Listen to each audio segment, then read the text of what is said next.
Hey everyone, welcome back to a new video. I know it's been a while, and in case you didn't know, I've had COVID for like the last 2 weeks now.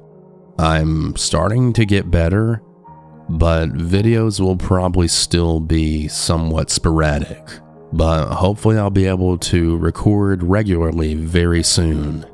In the meantime, I have this video, another video coming up, and I'm probably gonna do a few compilations here and there as I continue to recover. Again though, sorry it's been a while, but I hope you all enjoyed this one. And as always, be sure to send your story to southerncannibal.com if you have one you want to share. All that being said, let's get into the stories. And remember to always stay hungry.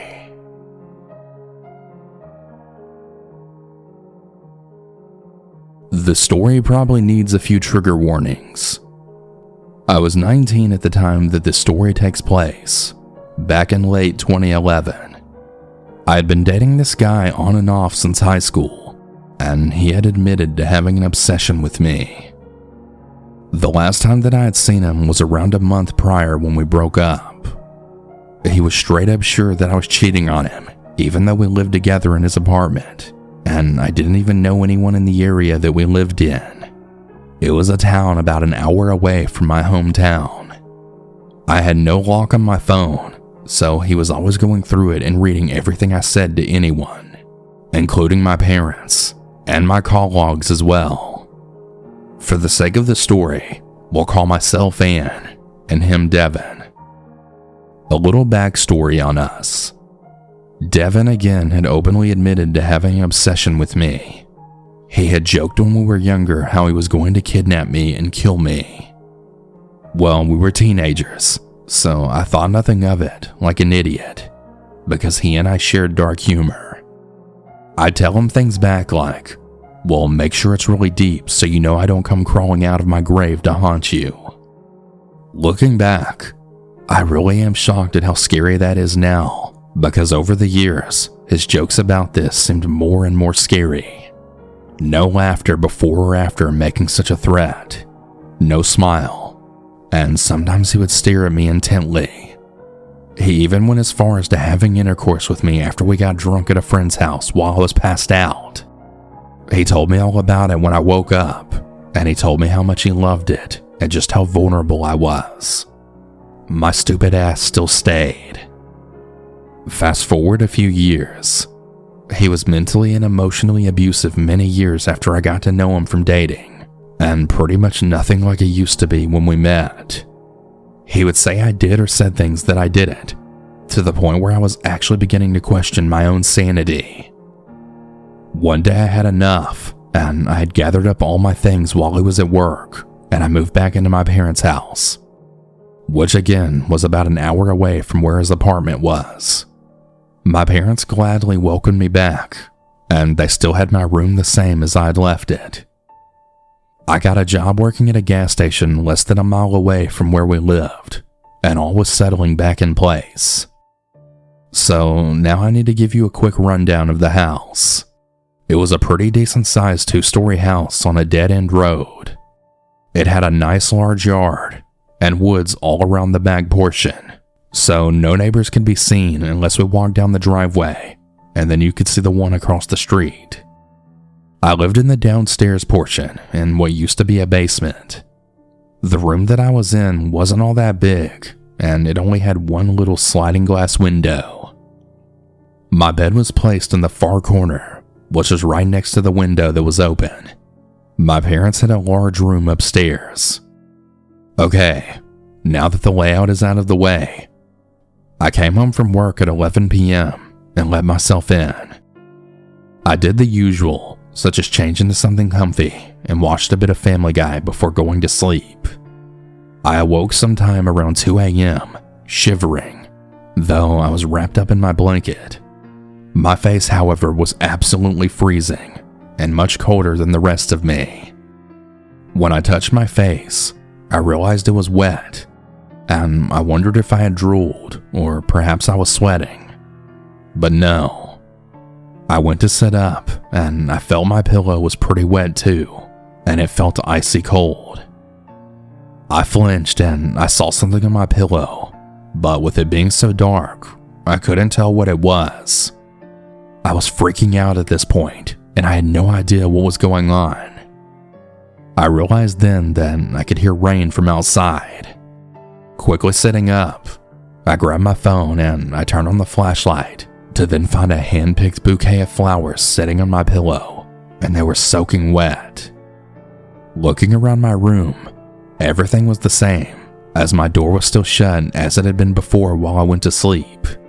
It was then that I felt a breeze hit me, and I looked at my window to find it open. I froze. I never would have slept with it open, as it was right at the ground, and literally anything could have wandered in, whether it be snakes, possums, or raccoons. You know those weird dreams where you wake up, but it's actually still a dream?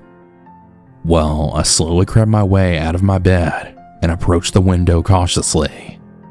I then saw a large figure, but my eyes couldn't exactly tell what it was. Wondering if I was hallucinating, I blinked several times, but it was still there. Then, I heard a deep, familiar voice then say, "Do you have any idea how long I've been waiting for you?" My hair stood on end, and I felt my heart skip a beat as I stopped breathing. My eyes were now adjusting, and I could see a large man sitting just outside my window with their legs crossed. I whispered inaudibly, "No." Being able to now make out his eyes, those pale blue icy eyes. Chills ran down my spine. He then tilted his head as he stared back at me expressionless. "Devin?" "Hey." I remained silent, and I felt paralyzed to the spot, not being able to move a muscle but stare at him. My body was beginning to pour sweat, and I really had trouble controlling my breathing. My mind was reeling. I kept wondering how he got here when he had no car and had always walked to work. Surely he didn't walk all the way here during the night, right? His friends would have never agreed to bring him this far at this time of night. That, and they didn't really like me because they believed everything they told him about his suspicions with no evidence. So to this day, I still have no idea how he got to my house that is an hour away by car. When I gathered up enough composure, I croaked out, "Why?" "I wanted to have a conversation with someone who had the slightest bit of intelligence about them." He grimaced as he lowered his head and stared through the rain at me. No, not smiling. He was absolutely frowning when he said this. We both just stared at each other for long several moments before I got really angry and hissed at him. "You act like this is some kind of game, and I'm just some fucking pawn." He literally smiled and said, "And you are." I froze up yet again. I glanced between the flowers on my pillow and back to him. Again, we stared at one another for what felt like an eternity before I was able to speak again. "Why did you even come back? And don't say you wanted to speak to someone with a brain. That's not why you're here, nor are the flowers." Now, I know what you're thinking. Why didn't I scream for my parents, shut the window, call 911, etc.? In the moment, I couldn't think, and I was scared out of my mind. So I merely just stood there staring at him wide-eyed. He leaned in closer to the window and gave an evil smile, and then said, "Why are you still here not pushing me away?" Honestly, I was so scared, and yet so enraged.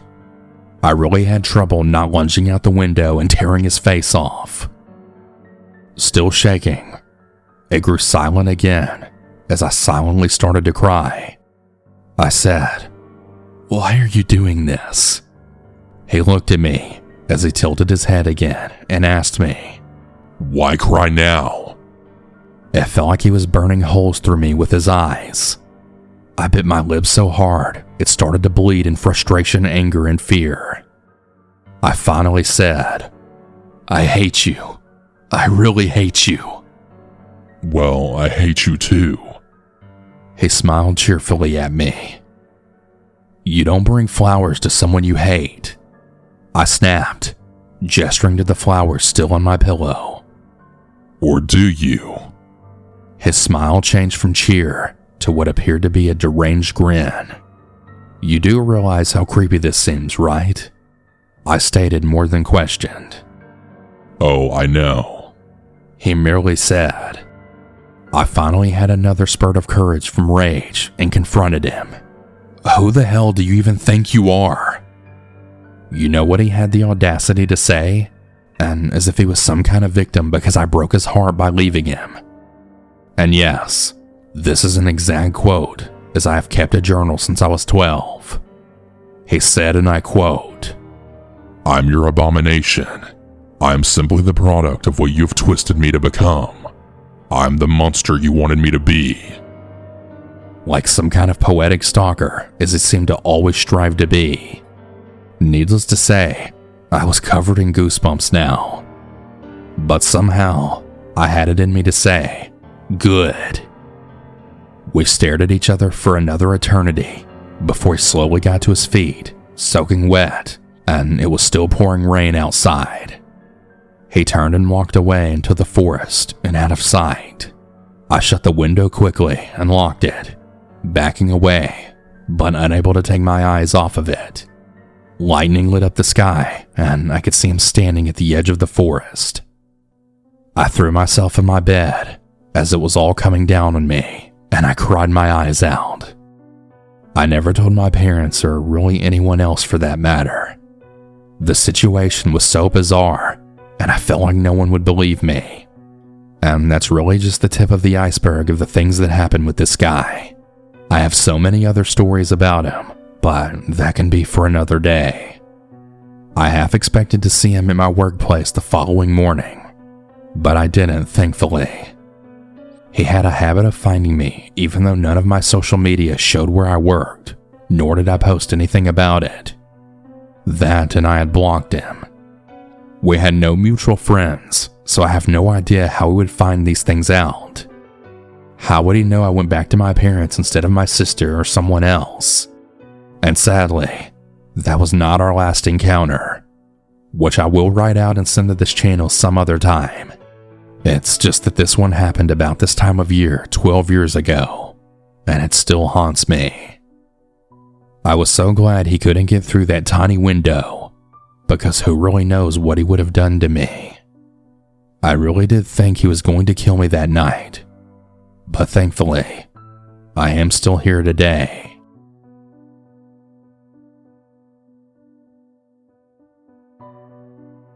Hey everyone, apologies for the interruption on the scary stories, but I want to thank today's sponsor, ShipStation.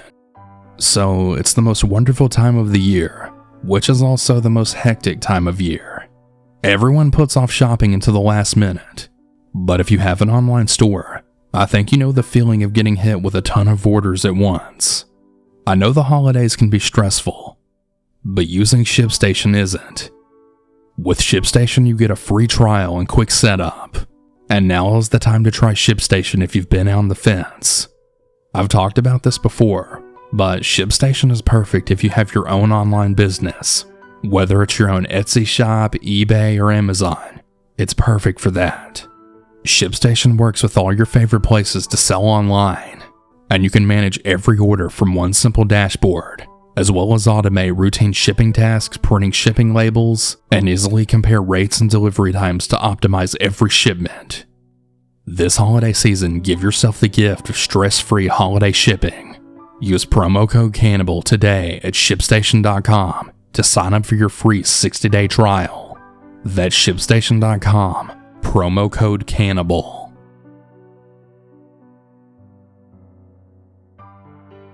I dated this girl in high school for a little while. She was really beautiful, and I was just so taken back by her that I really couldn't think of anything else. As we dated though, she started getting really strange and doing weird things. For example, she would always follow me everywhere I went, and when we broke up, she would try to get back with me, even when I told her I didn't want to be in a relationship with her anymore. Well, we did in fact break up. It happened before I got into college. I didn't want to keep the relationship going because we were going to live far away from one another.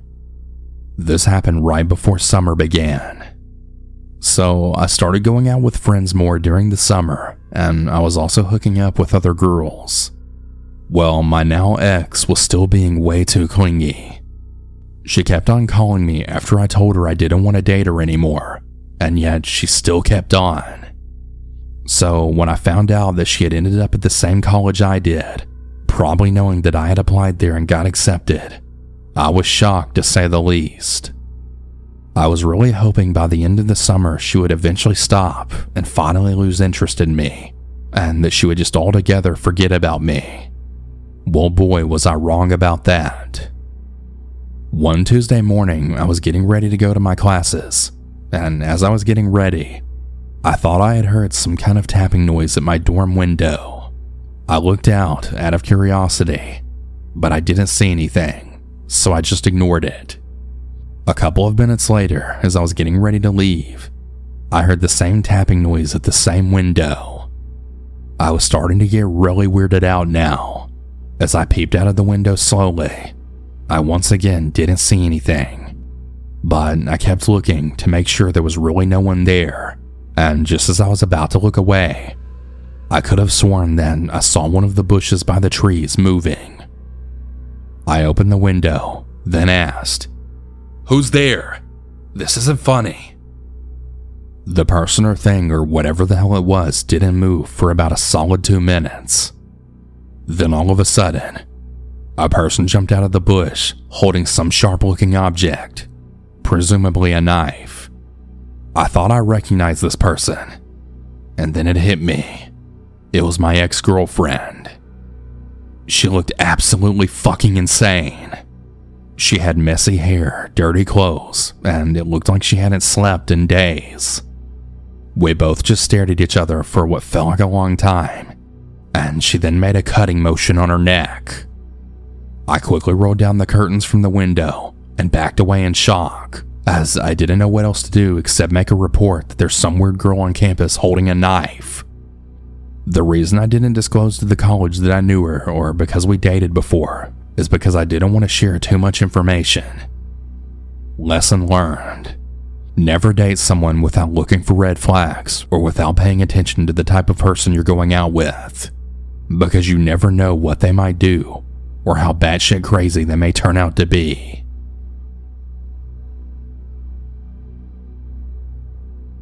In high school, I had just gotten a car, and I really wanted to drive it everywhere. It was loaded with everything, all for only $4,000, so that became my first car. It was a copper bronze color, and had a half-fennel top of a tan-colored leather, with a porthole cut out for the small back seat. My friend who didn't drive yet agreed to a nice trip to a mall. We met at school downtown, and we lived a good distance from one another.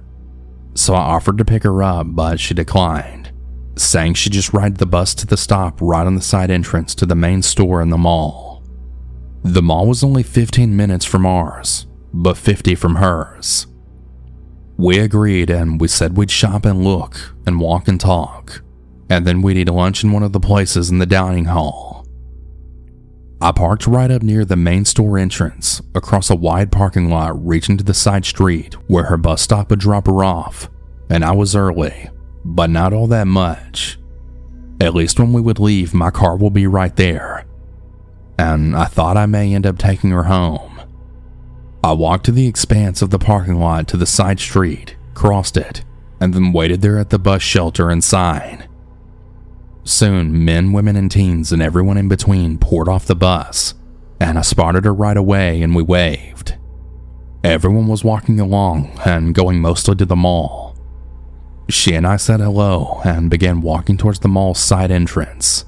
We both noticed right away that the only person not just going ahead and walking, was a man who was middle-aged, not remarkable in any way, and he was just hanging back. When he saw us move towards the mall, my friend shot me a glance. Were we being followed? I then whispered to her that I guess we'd see if he really was. We would test him. We entered a store, and then another, and then every aisle he'd do the same thing. Hang back about an aisle, and then be lurking. And as soon as we moved on, he'd follow us there as well. We were getting creeped out. I told her we'd go to the bathing suits and see if it was no merchandise a man would need, and if he'd follow us there or not. And he did.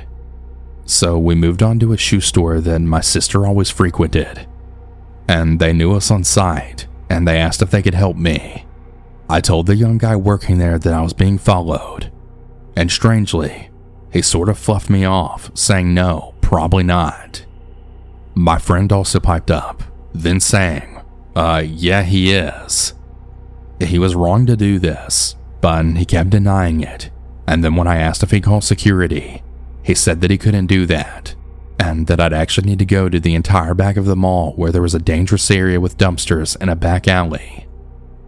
My dad had once pointed that exit and had always said not to hang around that spot, and I had just recalled it with the stalker after us, and I said we couldn't do that. I knew where the security was, but I wasn't going near that as we'd surely be abducted. So we were angry and let down and in danger. I guess the guy in the shoe store had simply not seen him and didn't see that he was right outside of the store. He picked up on us soon, and we exited, of course.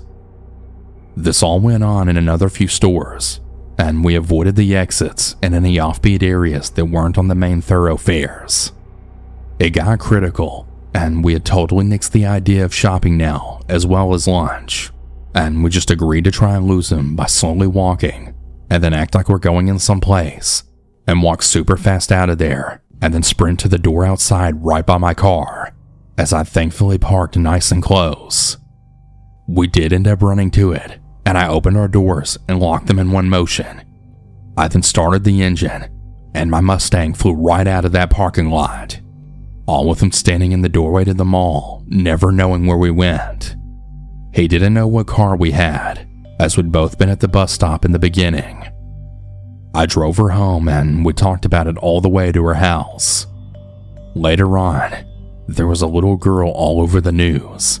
She had apparently been abducted from that very side of the mall, and the whole community was so saddened. I felt really lucky. This experience made me be really cautious as to always make sure I wasn't being followed, whether it's in a car or on foot. Thank goodness it had a happy ending.